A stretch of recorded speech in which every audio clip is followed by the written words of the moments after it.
स्थान नहीं है। अगर किसी भी बिहारी का देश में इज्जत हो तो आप लोग खड़े हो कहिए कि हाँ इस राज्य में हमारा इज्जत है। किसी राज्य में इज्जत है तो जोर से बोलिए कि नहीं है। आप घूमते हैं, आप पैदा किस राज्य में हुए हैं? जोर से बोलिए। आपकी आवाज देश सुनेगा और फिर आपकी आवाज जब बुलंद होगी तो केंद्र की सरकार हिलेगी। क्योंकि क्यों हिलना चाहिए सरकार, केंद्र की सरकार को हिलना जरूरी है।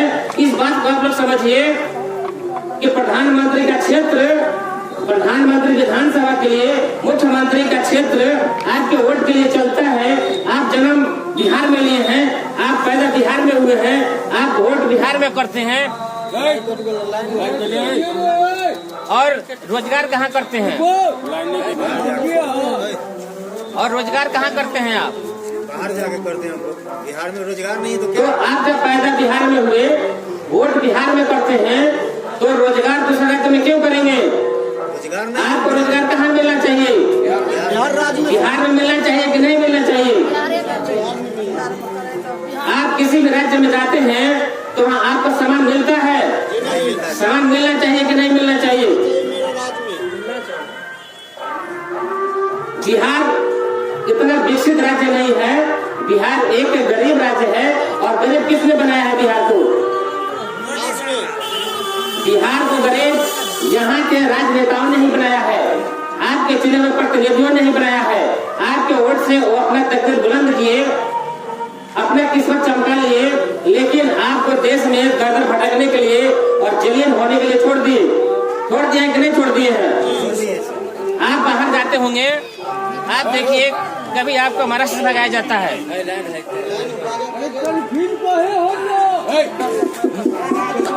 आपको महाराष्ट्र से भगाया जाता है कि नहीं भगाया जाता है? बोलिए बोलिए, आपको महाराष्ट्र से भगाया कि नहीं भगाया? गुजरात से भगाया कि नहीं भगाया? हैदराबाद से भगाया कि नहीं भगाया? और इन राज्यों को छोड़ दीजिए, हर तो असम में कर दिया कि बिहारियों की गर्दन काट दी। तो आप बिहारी किस राज्य में सम्मानित होते हैं, किसी राज्य में नहीं होते हैं। आपको सम्मान मिलना चाहिए, आपको योग्यता के हिसाब से आपको नौकरी मिलनी चाहिए कि नहीं मिलनी चाहिए? अभी बिहार सरकार माननीय मुख्यमंत्री नीतीश कुमार जी बिहार के सारे प्रशासन को सोना खरीदने के लिए लगा दिए हैं। और बिहार के सारे प्रशासन गांव में, गली में, गरीब के घर में, लोगों के घर में घुस कर जमीन घुस करके आपके घर से सोना नहीं खोजती है, दारू खोजती है। तो आप बताइए कि जब बिहार का सारा प्रशासन नीतीश कुमार जी के हाथ में है तो फिर दारू कहाँ से आता है?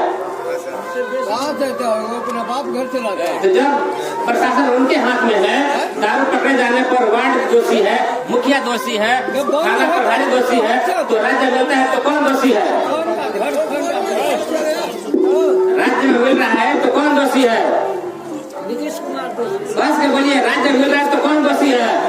अगर वार्ड मिल रहा है तो वार्ड सदस्य दोषी है, पंचायत मिल रहा है तो पंचायत का मुखिया दोषी है, थाना मिलता है थाना प्रभारी दोषी है, तो बिहार मिल रहा है तो कौन दोषी है? नीतीश कुमार जी दोषी है। आपकी खुशहाली के लिए, महिलाओं के, बच्चों के और सुहाग की रक्षा के लिए इन्होंने गलत निर्णय लिया था। और उस गलत निर्णय जो था कि दारू बंद किया जाएगा, क्यों बंद किया गया? कि आपके सुहाग का, आपके बच्चे का रक्षा होगा। लेकिन क्या हुआ? दारू बंद होने से आपका रक्षा हुआ? अगर किसी बच्चे के सर से अगर उसके बाप का साया हटा है तो उसका दोषी कौन है? कसते बोलिए। अगर कोई औरत विधवा हुई है तो उसका दोषी कौन है? तो मुख्यमंत्री को इसका जवाब देना चाहिए कि नहीं देना चाहिए? आप लोग मुख्यमंत्री से जवाब देने के लिए तैयार हैं? तैयार है सर। हाथ उठाइए कि हम लोग मुख्यमंत्री से जवाब देने के लिए तैयार हैं। जब तक आप नेताओं का चक्का नहीं रोकेंगे, जब तक नेताओं की आप रैलियां नहीं रोकेंगे, जब तक सरकारों की घेराव नहीं करेंगे, आप देशों में से भटकते रहेंगे। आज से नहीं, आप सदियों से भटक रहे हैं। और मैं दावे के साथ कहता हूँ कि अगर इनकी रैलियां नहीं रोकिएगा तो आप लोग आजीवन भटकिएगा। और आप ही नहीं, आपके बच्चे भी भटकेंगे। आपके बच्चे भटकेंगे, भटक रहे हैं कि नहीं भटक रहे हैं? पूर्वजों से पूछिए, अपने पूर्वजों से पूछिए कि उन्होंने अपने जीवन किसी दूसरे राज्य में ईंटें घोटते घोटते बिता दिया और वही उनका बच्चा आज भी प्रवासी है और वो अगर सही नहीं निर्णय लिए तो उनका भी बच्चा प्रवासी हो जाएगा और अपने ही देश में जलील होकर के दादर से भगाया जाएगा। ये स्थिति बनने जा रही है देश में। अगर हम गलत कर रहे हैं तो आप लोग कहिए कि नहीं आपका कथन गलत है, हमारे यहाँ विकास है। बिहार में कहीं विकास नहीं है। पढ़ते पढ़ते बिहार के बच्चों का उम्र खत्म हो गया, लेकिन नौकरी नहीं हुई।